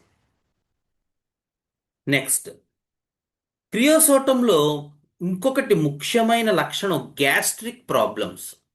ఈ గ్యాస్ట్రిక్ ప్రాబ్లమ్స్ ఎలా ఉంటాయంటే, వాళ్ళకి కాస్త ఏదైనా తింటారు, తిన్న తర్వాత నొప్పిగా మంటగా ఉంటుంది. తిన్న తర్వాత పొట్టంతా, ఆ పొట్ట అయిన తర్వాత, ఆ మంట అయిన తర్వాత బాగా బరువుగా ఉబ్బరంగా ఉంటుంది ఇదంతా. దాని తర్వాత ఏమవుతుందంటే ఇంకా సేపటికి ఆ మొత్తం అంతా ఒక నాసియాలా వచ్చి అదంతా వామిటింగ్ అయిపోతుంది. ఇదే సైకిల్ అన్నమాట. Gastric ulcer, duodenal ulcer, carcinoma of stomach, oesophagus carcinoma, ఇట్లా మీరు ఎన్ని సిమ్టమ్స్ తీసుకున్నా, ఎన్ని డిసీజెస్ తీసుకున్నా, ఈ సిమ్టమ్ ఉంటే క్రియోసోటం అద్భుతంగా పని. అదే ఫాస్ఫరస్లో అనుకోండి, వాడికి తీసుకున్న వెంటనే మంట వచ్చేస్తుంది. మంట వచ్చిన వెంటనే అది ఎప్పుడైతే వామ్ అవుతుందో లోపల మొత్తం అంతా కక్కేస్తాడు. కానీ క్రియోసోటంలో ఒక 1-2 అవర్స్ తర్వాత అవుతుంది వామిటింగ్. ఫాస్ఫరస్లో వెంటనే అయిపోతుంది. నొప్పి, మంట, as soon as it becomes warm in the stomach it vomits out. అందుకనే ఫాస్ఫరస్ బర్నింగ్ ముఖ్యంగా స్టమక్ సిమ్టమ్స్లో వార్మ్ ఎమిలరేషన్ వాడికి, సారీ కోల్డ్ ఎమిలరేషన్, వామ్ భరించలేడు వాడు. అందుకని ఏమవుతుంది, చల్లగా ఉన్నంతసేపు వాడికి బాగుంటుంది. కొంచెం వెచ్చబడగానే, లోపలికి వెళ్తాక వెచ్చబడుతుంది కదా బాడీ టెంపరేచర్కి, దానికి వామిట్ అయిపోతుంది. బిస్మత్లో లిక్విడ్స్ వామిట్ అవుతాయి, సాలిడ్స్ ఉండిపోతాయి. ముఖ్యంగా ల్యాప్రోటామీ ఇటువంటివి చేస్తారు, సర్జరీస్ చేసిన తర్వాత వచ్చేటువంటి ఒక కండిషన్ బిస్మత్లో మనకు కనపడుతుంది. ఒక ఒక ఆయన వచ్చేవాడు కేసుకి, పొద్దునే ఫస్ట్ పేషెంట్ అనమాట. సరే, చాలా రోజులు వేరే డాక్టరు యాజ్ యూజువల్గా ఇందాక చెప్పినట్టే ఆయనకి మందులు ఇస్తున్నారు. ఆ మహానుభావుడు ఆ ఊవా అంటూ ఉండేవాడు ఆయన. ఆహా అనుకున్నాను. అయితే ఒక ఫైన్ మార్నింగ్ అసలు అతని కేసు నా దగ్గరకు వచ్చింది. ఏదో కారణం చేత ఆ వేరే అతను రాకపోవటం వల్ల వస్తే, నేను స్టడీ చేస్తే అతనికి ఇలా అడ్డంగా కోసేసి ఉంది. ఇలాగ ఏమైందండి అంటే, అబ్బాయి ఇప్పుడు కాదే 30 ఏళ్ళ కిందట, 30 ఏళ్ళ కిందట మనకి ఆపరేషన్ అయిపోయింది, పేగు అది అయిపోయింది అన్నాడు. అప్పుడు కేసు అంతా స్టడీ చేస్తే ఇతనికి ఏంటంటే ఆ ముందు నుంచి కూడా గ్యాస్ట్రిక్ ప్రాబ్లం ఉంది. సో అతనికి మరి ఏదో సర్జరీ చేశారు, అతనికి అవగాహన లేదు, మరి ఆ టైంలో పేగు కలిపారంటాడు. కానీ అప్పటి నుంచి కూడా అతనికి గ్యాస్ట్రిక్ ప్రాబ్లం సాల్వ్ అవ్వలేదు. ఏదైనా తింటే వామిట్ అయిపోతూ ఉంటుంది. అప్పుడు అడిగాను, అసలు ఏం వామిట్ అవుద్దాయా నీకు అంటే, అబ్బాయి నీళ్ళలాగా అవుద్దండి అంతే, కానీ తింటే వామిట్ అవుతుంది. కానీ తింటే వామిట్ అయ్యింది, ఫుడ్ రాదు. అయితే వాటర్ వస్తుంది, లేకపోతే కొంత బైల్లా వస్తుంది. ఇది అతను చెప్పింది. అప్పుడు ఆ పేషెంట్కి బిస్మత్ ఇచ్చాను 200.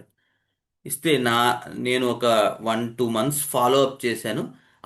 ఆ తర్వాత అసలు బిస్మత్ వేసిన తర్వాత ఒకసారి కూడా వామిట్ అవ్వలేదని చెప్పాడు. అంత అద్భుతంగా పనిచేస్తాడు. ఆ తర్వాత డ్యూ టు మెనీ రీజన్స్ అతను నాకు ఫాలో అప్ ఇవ్వలేదు. మనం ఏం చేయలేం. సో అంటే మనం టైంకి రమ్మంటాం, ఇవన్నీ ఉంటే ఆ పేషెంట్కి నచ్చలేదు. మనకి మెయిన్ కంప్లైంట్ తగ్గినా నువ్వు అపాయింట్మెంట్ తీసుకోవాలి టైం, కానీ అవన్నీ కాదని నేను వచ్చినప్పుడు మీరు చూడాలన్నా, అలా నేను చూడనని చెప్పాను.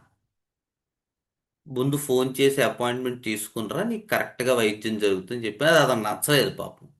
కానీ ఇంతకా కేసు ఎందుకు చెప్తున్నానంటే, ఆ సర్జరీ ఏదైతే జరిగిందో ఆ తర్వాత నుంచి అతనికి గ్యాస్ట్రిక్ ప్రాబ్లం పెరిగింది, వామిటింగ్స్ అవ్వడం మొదలెట్టింది. కానీ ఆ వామిటింగ్ ఎప్పుడూ కూడా ఫుడ్ అయ్యేది కాదు. అది బిస్మత్ అంటే. లిక్విడ్స్ లేకపోతే ఏదైనా ఇలా బైలు ఇట్లాంటివి అవుతాయి తప్ప తిన్న ఫుడ్ వామిట్ అవ్వదు బిస్మత్లో. ఫాస్ఫరస్లో తిన్న వెంటనే వామిట్ అయిపోతుంది. క్రియోసోటంలో 1 or 2 hours తర్వాత వామిట్ అవుతుంది. ఈలోపు ఈ ప్రాసెస్ అంతా జరుగుతూ ఉంటుంది. ముందు మంట వస్తుంది, మంట తర్వాత బరువు వస్తుంది, బరువు తర్వాత వికారం వస్తుంది, వికారం వచ్చిన తర్వాత బాగా ఎఫర్ట్ చేసుకున్నదంతా వామిట్ చేసుకుంటాడు పాపం. అది క్రియోసోటం. అదే క్యాడ్మియం సల్ఫ్ అనుకోండి. క్యాడ్మియం సల్ఫ్లో పేషెంట్ చాలా రెస్ట్లెస్గా ఉంటాడు. వాడికి కూర్చుంటే వాడి సిమ్టమ్స్ అన్ని తగ్గుతాయి పాపం, కానీ కూర్చోలేడు. వాడికి టెన్షన్ వచ్చేస్తూ ఉంటుంది, అటు ఇటు తిరగాలి, రెస్ట్లెస్గా ఉంటాడు. కూర్చుంటే బాగుంటుంది, వాడి కడుపు నొప్పి తగ్గుతుంది, అన్నీ ఉంటాయి పాపం. అప్పుడు వాడికి వామిట్ ఆ వామిటింగ్ కూడా కాఫీ కలర్లో అవుతుంది క్యాడ్మియం సల్ఫ్లో. అందుకని కార్సినోమా ఆఫ్ స్టమక్లో మీరు చూస్తారు చాలా కేసెస్లో ఈ కాఫీ గ్రౌండ్ కలర్ వామిటింగ్స్ అవుతుంటాయి. అందుకని cadmium సల్ఫ్ is a very good remedy for CA stomach problems అంటారు, ఎందుకంటే ఈ మొడాలిటీ ఉండడం. నెక్స్ట్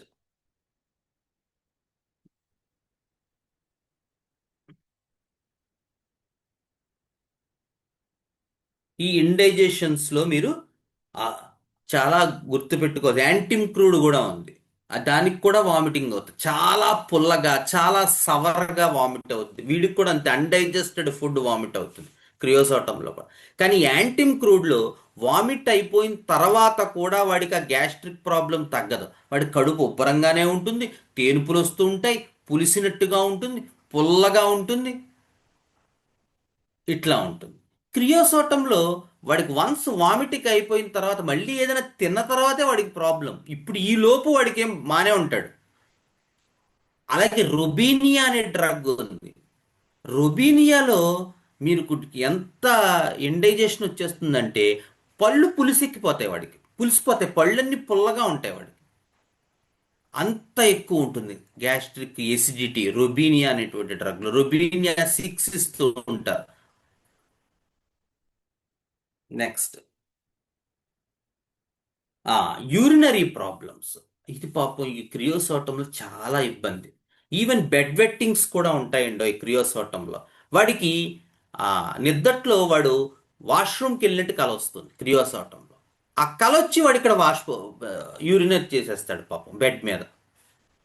అంటే వాడికి సబ్ కాన్షియస్లో ఏంటంటే నేను లేచాను, బాత్రూంలోకి వెళ్ళాను, పాస్ పోసుకుంటున్నాను అని అనిపిస్తూ ఉంటుంది, కానీ నిజానికి వాడు ఏం లేవడం, వాడు పడుకునే ఉంటాడు, ఈ మంచం మీదే కానిచ్చేస్తాడు పని. సో డ్రీమ్స్ ఆఫ్ యూరినేటింగ్ అంటారు. డ్రీమ్స్ ఆఫ్ యూరినేటింగ్ అంటే అర్థం ఏంటంటే క్రియోసోటం దాంట్లో అండ్ ఈవెన్ బెడ్ మీద కూడా చాలా అఫెన్సివ్గా ఉంటుంది యూరిన్, చాలా చాలా అఫెన్సివ్గా ఉంటుంది. సో డ్రీమ్స్ ఆఫ్ యూరినేటింగ్ అంటే వీడికి యూరిన్ డ్రీమ్స్ అని కాదు, వీడి ప్రాబ్లం ఏంటంటే వీడు లేవడం, కానీ వీడికి అనిపిస్తుంది నేను లేదమ్మా నిజంగానే నేను బాత్రూమ్కి వెళ్ళే పోసుకున్నానమ్మా అంటాడు.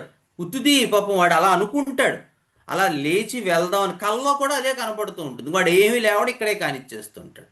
సో ఇది ఉన్నప్పుడు అంటే నేను యూరిన్కి వెళ్తున్నానని చెప్తున్నాడండి, నిద్దట్లో యూరిన్ పోస్తున్నాడు అంటున్నాడండి, కానీ తీరా చూస్తే మంచం మీద అనే మొడాలిటీ కనుక దొరికితే మీకు ఇక చూడక్కర్లేదు, అది క్రియోసోటం బెడ్ వెట్టింగ్ అని అర్థం. అంటే బెడ్ వెట్టింగ్ కూడా ఎవడి బెడ్ వెట్టింగ్ వాడికి ఉంటుంది. బెలడోనా వాడి బెడ్ వెట్టింగ్ అనుకోండి, వాడు ఏనుగులతో తొక్కించినా వాడు లేవడం. బెలడోనా బెడ్ వెట్టింగ్లో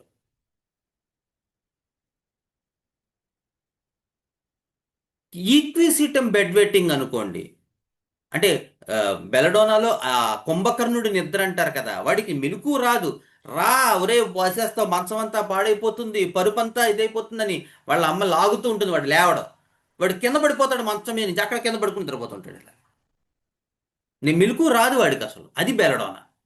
ఈక్విసిటం వాడి బెడ్ వెట్టింగ్ ఏంటంటే పాపం ఈక్విసిటం ఆడపిల్లలు అయ్యో పాపం పాస్ పోసేస్తున్నాం, చేయకూడదు చేయకూడదు చేయకూడదు చేయకూడదు అని పడుకుంటారు, కానీ వాళ్ళు చేసేస్తారు పాపం. ఎందుకంటే ఈక్విసిటంలో అదొక హ్యాబిట్లా అలవాటైపోతుంది. వాడు కావాలని చెయ్యడు, వాడి మనసులో అనుకుంటాడు ఎట్టి పరిస్థితుల్లో లేవాలి అనుకుంటారు పాపం ఈక్విసిటం ఆడపిల్లలు. చిచి బాగోదు పెద్దవాడు అయిపోతున్నాను. ఒక కాలేజీ గర్ల్ కేసు చేశాను నేను, మీరు నమ్ముతారా? BTech bed vetting. ఈక్విసేటంతో తగ్గిపోయింది కేసు. వాస్తవం నేను చెప్తుంది. బీటెక్ చదువుతున్న అమ్మాయి పాపం. ఆ అమ్మాయి సార్ ఎలాగైనా తగ్గించండి సార్ అసహ్యంగా అంటే పాపం వాళ్ళ అమ్మగారు అయితే ఏడుపు. ఏమన్నా పెళ్ళిడు వచ్చేస్తుంది, ఇంకొక 2 ఏళ్లలో పెళ్లి చేసేస్తాం, అప్పుడే సెకండ్ ఇయర్కి వచ్చేసింది, చాలా ప్రాబ్లంగా ఉంది, చూడండి సార్ తగ్గించండి సార్ అంటే. అప్పుడు నేను ఫస్ట్ కూడా 1-2 రెమెడీస్ ఏవో వేసాను, తగ్గలేదు. అప్పుడు ఆలోచించాను. ఆలోచిస్తే నాకు అర్థమైంది ఏంటంటే ఆ అమ్మాయి ఒక హ్యాబిట్గా పోసేస్తుంది అంతే. ఆ అమ్మాయి వద్దనుకుంటోంది, చేయకూడదు అనుకుంటోంది, అన్నీ అనుకుంటుంది, కానీ ఆ అలవాటు పోవట్లేదు. అప్పుడు ఈక్విసీటం ఇస్తే దెబ్బకి తగ్గిపోయాను. ఈక్విసీటం 200 తోటి. అట్లా ఉంటాయి బెడ్ వెయిటింగ్స్. ఎవడి బెడ్ వెయిటింగ్ వాడిది. నెక్స్ట్ తర్వాతది న్యూ గ్రోత్స్ అబౌట్ ఇది ఒకటి చాలా ఇంపార్టెంట్ అండి. ఈ ఐ చుట్టూ మైబోమియం ట్యూమర్స్ అంటారు, మైబోమియన్ గ్లాండ్స్ ఎన్లార్జ్ అయ్యి అంటారు. అందులో కూడా మీరు క్రియోసోటం స్టడీ చేయవలసి ఉంటుంది. మనకి కోనియంలో ఉంటుంది. కోనియంలో అయితే ఈ మైబోమియం ట్యూమర్స్ గట్టిగా ఉంటాయి రాళ్లలాగా. స్టాఫిసైక్రియాలో కూడా ఉంటాయండి ఈ మైబోమియం ట్యూబర్స్. కళ్ళ చుట్టూ ఇలా గ్రోత్ వచ్చేది, లేదా కంటి లోపల ఇలా గట్టిగా ఉందంటాడు. కానీ పాపం ఇలా టచ్ చేస్తే పెయిన్ వచ్చేస్తుంది. స్టాఫిసైక్రియాలో విపరీతమైన నొప్పి ఉంటుంది టచ్ చేస్తే. షాక్ కొట్టినంత నొప్పి వస్తుంది అనమాట స్టాఫిసైక్రియాలో. క్రియోసోటంలో మండుతూ ఉంటుంది. చెప్పాం కదా, క్రియోసోటం లేదా డిశ్చార్జ్, కంటిలోకి నీళ్ళు వచ్చాయి అనుకోండి, కంటి నీళ్ళు, అప్పుడు మంట వచ్చేస్తుంది కన్నంతా. తూజా కూడా అంతే, గట్టిగా ఉంటాయి గ్లాండ్స్, కొంచెం టచ్ చేస్తే పెయిన్ వస్తూ ఉంటాయి తూజాలో కూడా. సో ఇవి మనకి కాన్స్టిట్యూషన్ కూడా చూడాలి. కానీ ఈ ప్రధానమైనటువంటి రెమెడీస్, ఈ కోనియం ఒకటి, తూజా ఒకటి, క్రియోసోటం ఒకటి, స్టాఫిసైగ్రియా ఒకటి, ఈ మైబోమియన్ ట్యూమర్స్ అంటారు వీటిని. Next early decay of teeth. చిన్నపిల్లల్లో పళ్ళు రాగానే బ్లాక్ అయిపోతాయి, లేదా పళ్ళు పుచ్చిపోతాయి. అందుకని అటువంటి పిల్లల్లో కూడా కోర్స్ కాన్స్టిట్యూషన్ ఫైండ్ అవుట్ చేయాలి మీరు. లేకపోతే ఏమన్నా ఇది చెప్పారు కదా, ఈసారి నుంచి పొళ్ళు పుచ్చిపోయిన వెంటనే క్రియోసోటం వేస్తూ ఉంటాం అంటే వర్కౌట్ అవ్వదు. జాహ్నవి గారు మధ్య ఆవిడ రావట్లేదు, కానీ ఆవిడ ఒక కేసు చేసాం అప్పట్లో, ఒక 4-5 years back. Falcon bird remedy వేసాను ఆ పిల్లవాడికి, సెన్సేషన్ మెథడ్లో వర్కౌట్ చేస్తే ఆ బ్లాక్నెస్ అంతా మొత్తం పళ్ళన్నీ ఊడిపోయి ఫ్రెష్ పళ్ళు వైట్గా చాలా రోజులు అవి దాచింది తను. అంటే అసలు ఎంత హోమియో తాలూకు సిగ్నిఫికెన్స్ ఎలా ఉంటుంది ఒకసారి చూపించాలి మన బ్రదర్హుడ్ కని. ఆ పిల్లవాడికి ఆ నల్లగా ఉన్న పళ్ళన్నీ ఫట్మని ఊడిపోయి ఈసారి వచ్చేటువంటి పెర్మనెంట్ టీత్ అంతా చక్కగా వైట్గా బ్రహ్మాండంగా వచ్చాయి. ఆ బ్లాక్ అంతా పోయింది ఆ డెంటల్ క్యారీస్లో. దాంతోపాటు ఆ పిల్లవాళ్ళు కూడా చాలా మార్పు వచ్చింది, వాళ్ళ ఫోకస్ పెరిగింది, చక్కగా చదువుకోవడం మొదలెట్టాడు. అంతకుముందు అసలు మాట వినేవాడు కాదు. చాలా అద్భుతంగా రిజల్ట్ వచ్చింది ఫాల్కన్ తోటి ఆ కేసు, బర్డ్ రెమెడీ. సో అంటే క్రియోసోటం చెప్పాం కదా అని కనిపించిన చోటల్లా క్రియోసోటం వేస్తే వర్కౌట్ అవ్వదు. వాడి కాన్స్టిట్యూషన్ ఏదో అదే వర్కౌట్ అవుతుంది. ఇవి మీకు ఒక గైడ్ లైన్స్గా ఉపయోగపడతాయి. నెక్స్ట్ ఇందాక చెప్పుకున్నాం జింజివైటిస్. అదే అయితే మీరు గుర్తుపెట్టుకోవాల్సింది ఏంటంటే, ఇందాక చెప్పుకున్నాం కదా ఒక బ్యాచ్, క్యామిల్లా, క్యాలీకార్బు, క్రియోసోటము, తర్వాత సెపియా. ఈ 4 కూడా చాలా సిమిలారిటీస్ ఉంటాయి. ఉదాహరణ సెపియాలో ఇంకా ఎక్కువ ఉంటుంది సిమిలారిటీస్ క్రియోసోటంతో. అందుకని చాలా జాగ్రత్తగా స్టడీ చేసుకోవాలి వీటిల్లో. ఎందుకంటే సెపియాలో ఆ ఇంటర్మీడియట్ మెన్సస్ ఉంటుంది, తర్వాత ఆ అవుట్వర్డ్ ప్రెషర్ ఉంటుంది, తర్వాత పెయిన్ఫుల్ కాయిషన్ అందులో కూడా ఉంటుంది, ఇవన్నీ ఉంటాయి. కానీ రెండింటికి డిఫరెన్స్ ఏంటంటే సెపియాలో డిశ్చార్జెస్ స్కాంటీగా ఉంటాయి, కానీ క్రియోసోటంలో ప్రొఫ్యూజ్ డిశ్చార్జెస్, ఆగమన్నా ఆగనంత డిశ్చార్జెస్ ఉంటాయి. అది డిఫరెన్స్ సెపియాకి క్రియోసోటం. నాట్రమూర్లో డ్రైనెస్ ఎక్కువ ఉంటుంది, బాగా డ్రై అయిపోతూ ఉంటుంది నాట్రమూర్లో. అలాగే సెపియా వాళ్ళ ఇండివిజువాలిటీ, వాళ్ళ ఇండిపెండెన్సు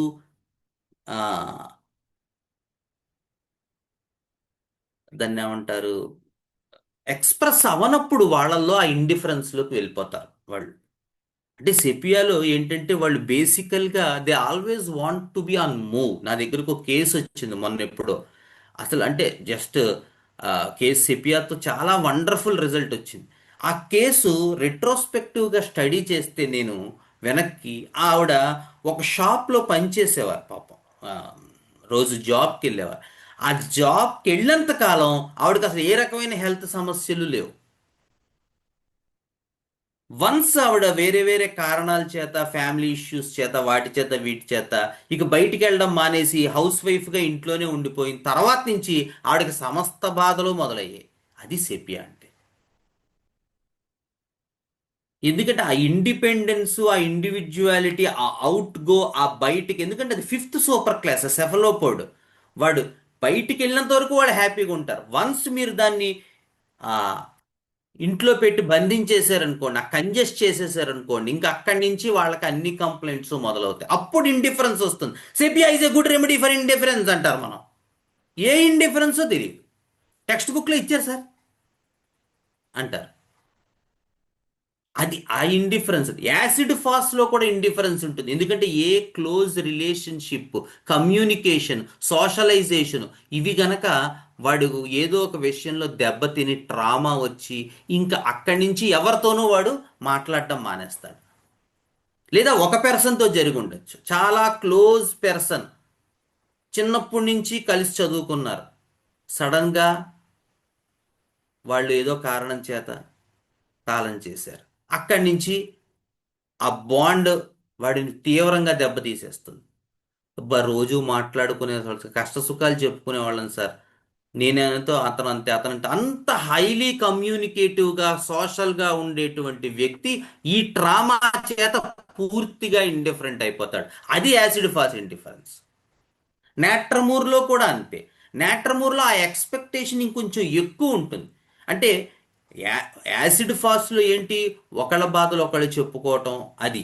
కానీ నాట్రమూర్లో ఆ కాలం వన్, నాట్రమ్ పొజెసివ్నెస్, నాతో తప్ప మాట్లాడకూడదు అనేటువంటి ఐడియా ఉంటుంది. అది యాసిడ్ ఫాస్ట్లో ఉంటుంది, నాట్రమూర్లో ఉంటుంది. వీడికి ఇండిఫరెన్సే నాట్రమూర్కి. కానీ వీడి ఇండిఫరెన్స్ ఏంటి, నాతో మాట్లాడకుండా వాళ్ళ అమ్మతో మాట్లాడాడు వాడు. రోజు ఫోన్ చేసి అరగంట మాట్లాడుతున్నాడు వాళ్ళ అమ్మతో, నాతో 5 నిమిషాలే మాట్లాడుతున్నాడు. సో దాంతో ఇండిఫరెన్స్లోకి వెళ్ళిపోతారు. అంటే ఆ కాలం వన్ తాలూకు ప్రాబ్లం నాట్రమ్ కాలం వన్లో ఉంటుంది. సో దానివల్ల ఏమవుతుంది, మొత్తం ఆ లవ్, కేర్, ఎఫెక్షన్ నాకే కావాలనిపిస్తుంది.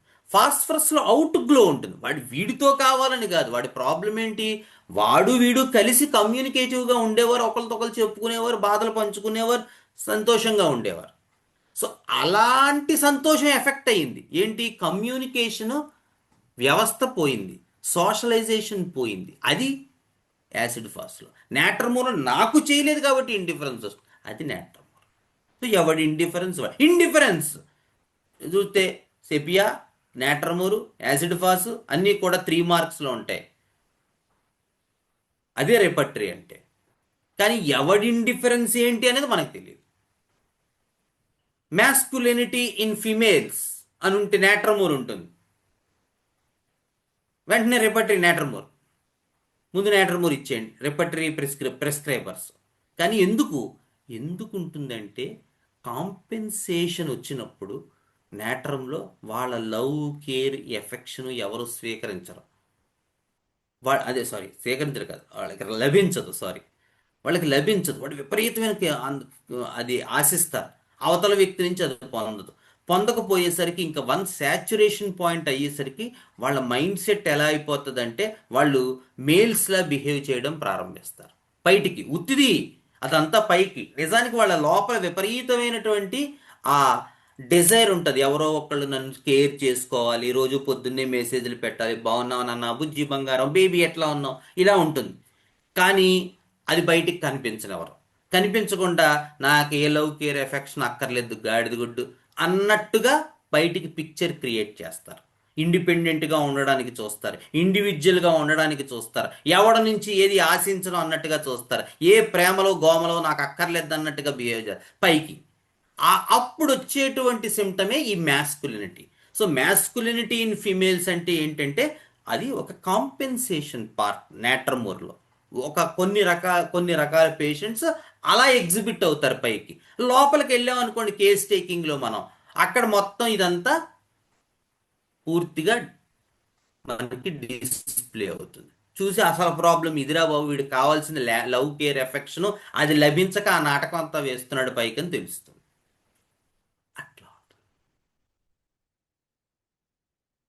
సో ఈ రకంగా మనం క్రియోసోటం అనేటువంటి మెటీరియా మెడికా, డ్రగ్ తాలూకు మెటీరియా మెడికా మనం చదువుకున్నాం.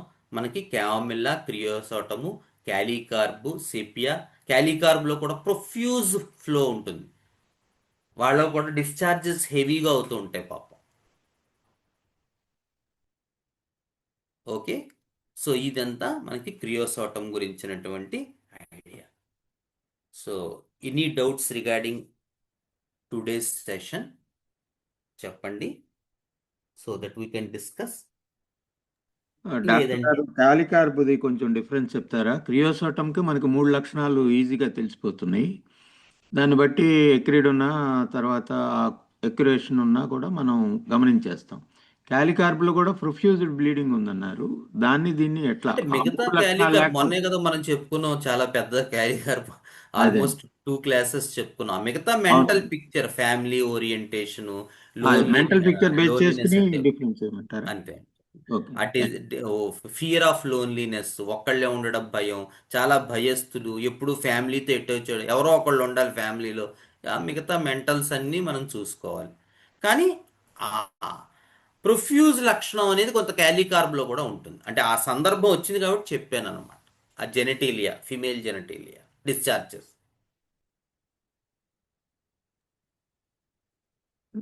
డాక్టర్ గారు, మీరు బిస్మత్ చెప్పినప్పుడు సాలిడ్స్ ఉండిపోతే మామూలుగా లిక్విడ్స్ వామిటింగ్ చేస్తామని చెప్పారు.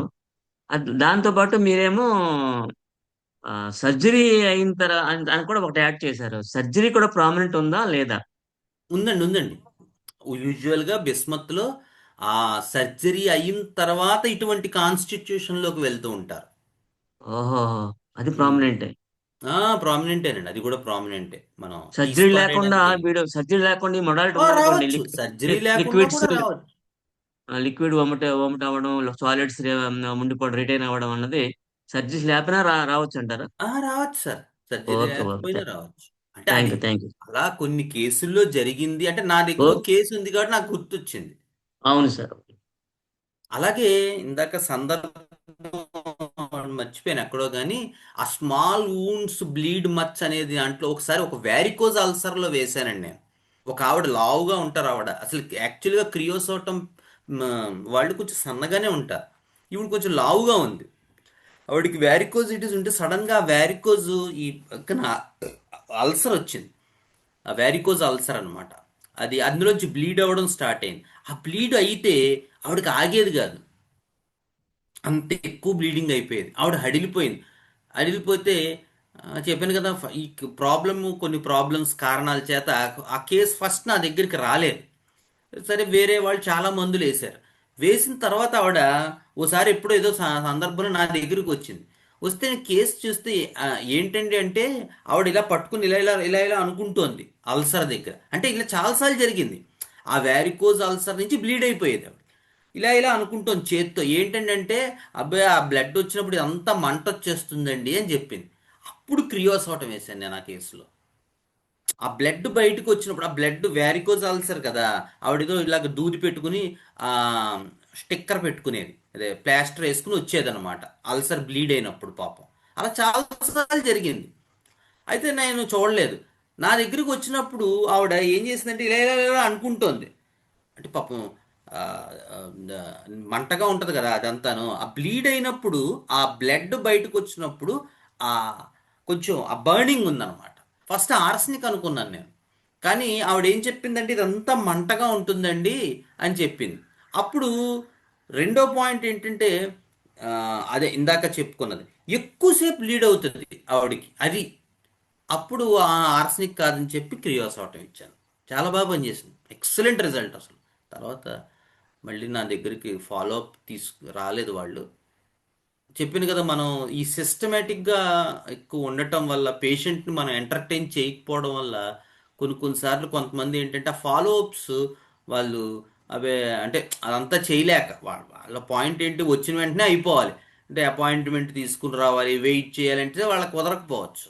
అట్లా కొంతమంది కేసెస్ మిస్ అయిపోయారు. దానికి మనం ఏం చేయలేం, ఎందుకంటే మనం ఆ శ్రద్ధగా చూడకపోతే రిజల్ట్స్ రావు.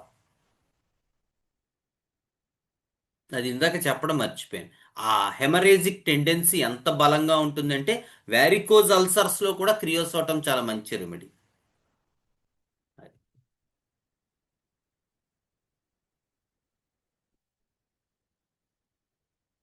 ఓకేనా?